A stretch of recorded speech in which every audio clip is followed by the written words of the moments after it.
Welcome to Liverpool. Welcome to this Free Lucy Letby demonstration. Happy St. Patrick's Day. 100,000 welcomes. Céad míle fáilte. Let's just say, to begin with, Free Lucy Letby. Free Lucy Letby. Free Lucy Letby. Free Lucy Letby. Free Lucy Letby. Free Lucy Letby. Free Lucy Letby. Okay, that's a good start. Now we're going to have some chants. My name's Eibhlin McColgan. I'm going to be your MC for this morning's protest. I just want to say the response to our call for this demonstration has been absolutely fantastic. It's a very proud moment for us all to be here today, and we are among some of the most determined fighters for Lucy Letby's freedom. I know that many of you have travelled long distances and spent the night in Liverpool, booked into hotels, just to be here for this demonstration on this morning. And I think that shows tremendous resolve and commitment to the fight to overturn this wrongful conviction. And we will overturn this conviction because we're determined to fight for Lucy's freedom. Lucy Letby is a scapegoat for the failures of care in the neonatal unit where she worked in the Countess of Chester Hospital. Mark MacDonald, her barrister, and the panel of experts who are working with him have blown the lid completely off the frame-up trial that convicted her. It was a show trial with a media frenzy that painted her as a serial killer and a monster. Dr. Xu Li, in particular, has shredded the evidence that was presented to that court, and he has also made it clear that no babies were murdered. The press conference where Dr. Xu Li spoke and made this clear has worked wonders to soften media opinion about what actually happened. So now you have certain media outlets who previously howled for Lucy Letby to be locked up are now at least open to the idea that maybe there's something wrong with her conviction. But the battle lines are drawn in the struggle to free Lucy Letby, and there are two sides. The establishment is willfully ignoring all of the new evidence and every sign that this woman was framed up. The Thirlwall Inquiry taking place here absolutely refuses to hear any criticism of the frame-up and of the conviction. Recently, the police saw fit to announce that they have broadened their investigation at the hospital. We don't know who they are investigating or for what, but we do know one thing. The establishment will concede nothing until they're absolutely forced to do so. This is the lesson of the Birmingham 6, the Guildford 4, and the post office scandal. So what we learn from that is that they will go to the end of the earth to defend their justice system, even if it means keeping innocent people locked up in prison. So now the National Health Service, which exploits the selflessness and dedication of nurses, in particular of women workers, has no compunction about blaming the deaths of these babies on this young working class woman, Lucy Letby. This is a class issue, and the point for us is that at every step of the way, the struggle to free Lucy Letby will meet with resistance, but we will fight and make sure that it actually happens. In particular, we campaign for the unions in the National Health Service to take up this case. We think it's shameful that the Royal College of Nursing remains silent while medical experts are working hard to prove that Lucy Letby is innocent. We think that the RCN must be revitalized, and it must be led by people who will stand up for their members against the bullying and intimidation that is rampant in the National Health Service. It's unacceptable that nurses and other people who work in the National Health Service are terrified that what happened to Lucy Letby could happen to them. Now, I'm going to introduce some other speakers. Before I do, I just want to tell you a little bit about who we are. The Spartacist League is a socialist organization that publishes Workers' Hammer. It's available, it's on sale here. And part of our work as a socialist group is defending victims of repression and people who have been framed up. The Partisan Defence Committee, the name which is on the banner here, Free Lucy Letby, is an initiative of the Spartacist League, which we founded particularly for defence work. We founded it because our aim is to involve the broadest possible layers of people around and unite them around a common cause, even while we disagree on many other issues. So we mobilize, for example, within the trade union movement, not only that the trade unions should get up and defend their own when they're under attack, but also that the trade unions should be mobilized for others. For example, when we defend pro-Palestinian protesters who are arrested on the demonstrations, and we're involved in a campaign in defense of the Manchester 10, a group of black youth who were jailed on trumped-up conspiracy charges.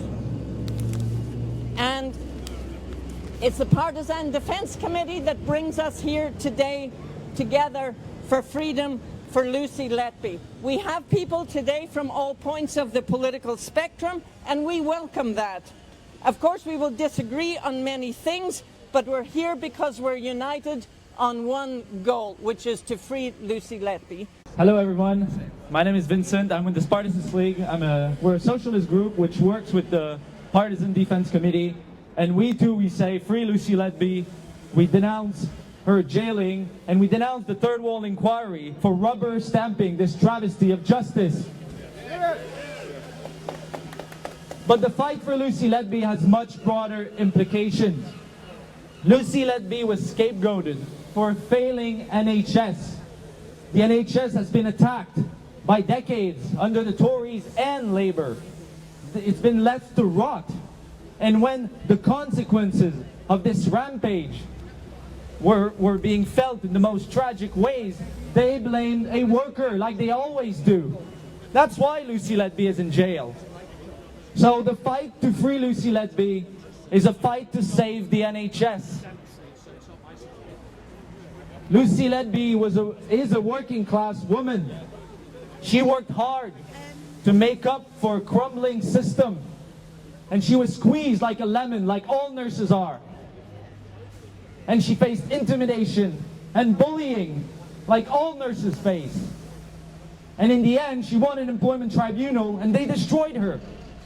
So the fight to free Lucy Letby is a working class struggle.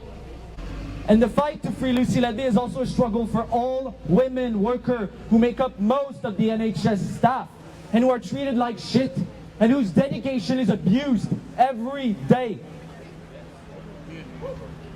Labour Health Minister Wes Streeting, he declared that Lucy Letby must be considered a killer and that no one should be campaigning for her. That's no surprise coming from an arrogant hack. And then the same Wes Streeting has declared that he's going to sack tens of thousands of NHS staff as part of his plan to further gut the NHS and privatize it.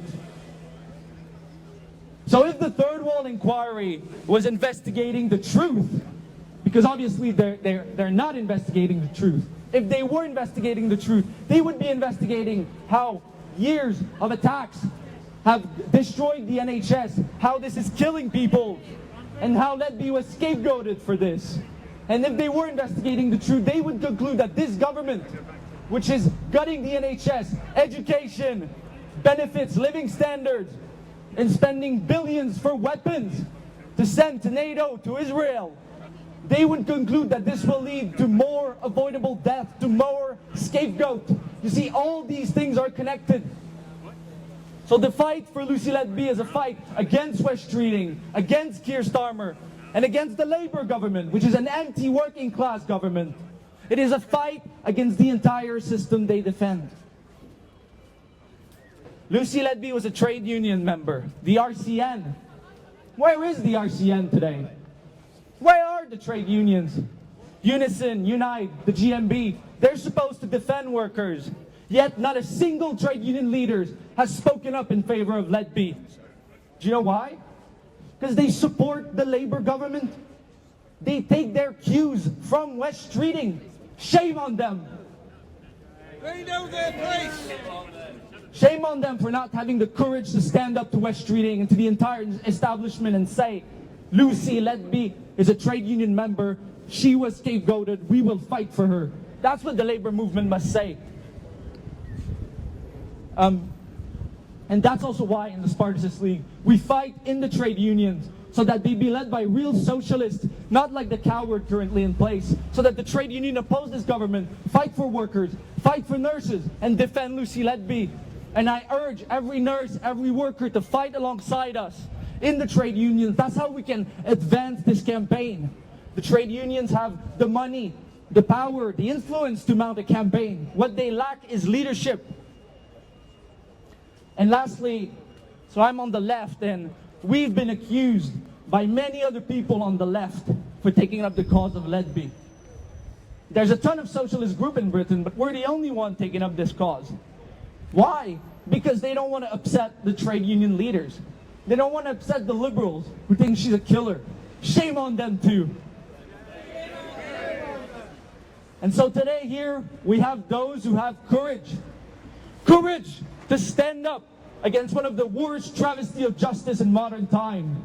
And courage to say out loud what millions know to be true.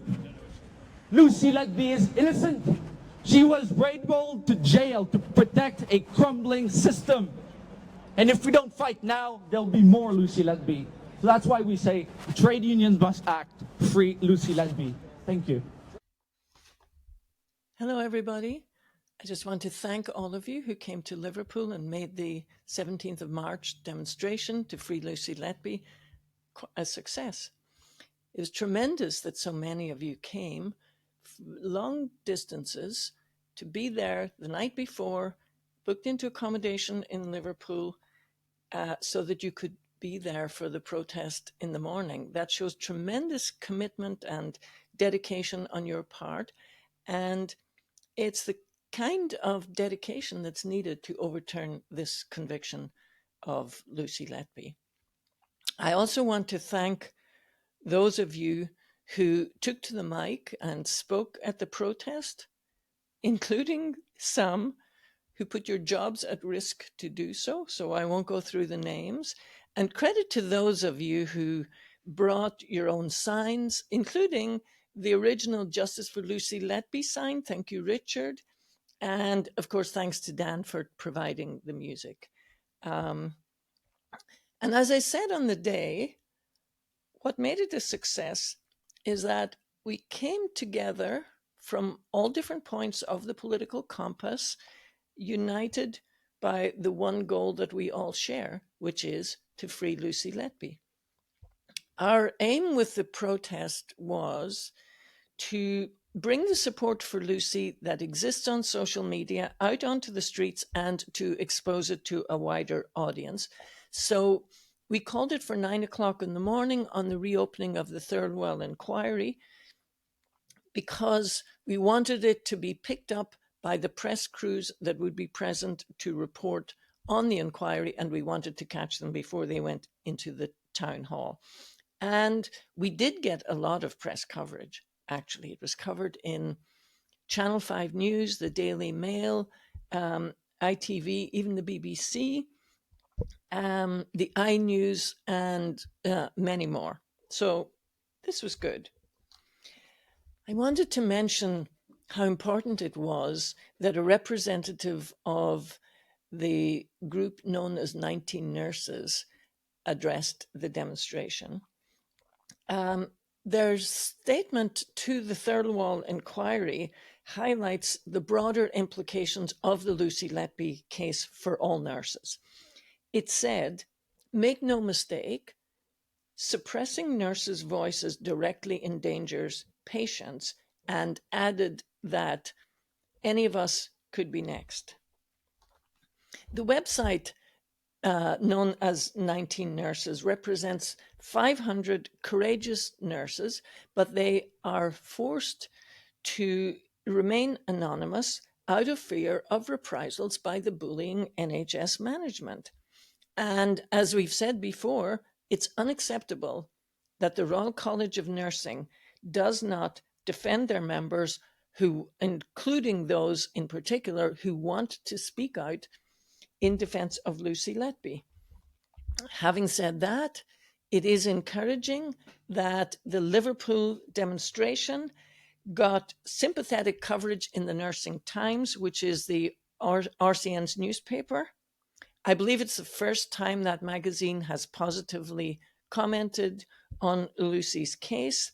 Hopefully that will encourage some members of the RCN to raise this wrongful conviction within the union, because defending Lucy is essential to pushing back against Wes Streeting, against the Labour government, who have given the green light for further privatisation of the NHS. So what next? Many of you were unable to get to Liverpool and have asked us to organise a demonstration in London or in the southeast somewhere, and certainly we are open to that idea. This case will not go away, and we will not give up until Lucy Letby has been freed.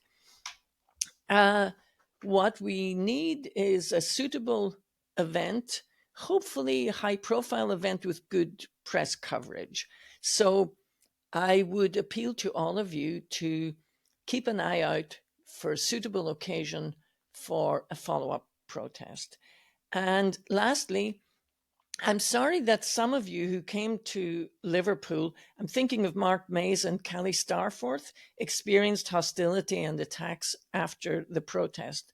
I hope you're both okay, and let us know if there's anything that the PDC can do to help. Defending Lucy Letby is controversial, and we found in the weeks before the demonstration, as we were handing out leaflets, building for the protest, generally we got a positive response from the public, but on occasion there would be a hysterical reaction from a random member of the public, including from within the left, I might add. The blame for that hysterical reaction goes with the witch hunt of Lucy Letby and the media frenzy that accompanied it. As a result, some people still believe that she's a murderer of babies. So stay safe and let's keep up the campaign until such time as Lucy walks free and the whole world knows that she is innocent, that no babies were murdered, and that we need to fight to save the NHS. Thank you.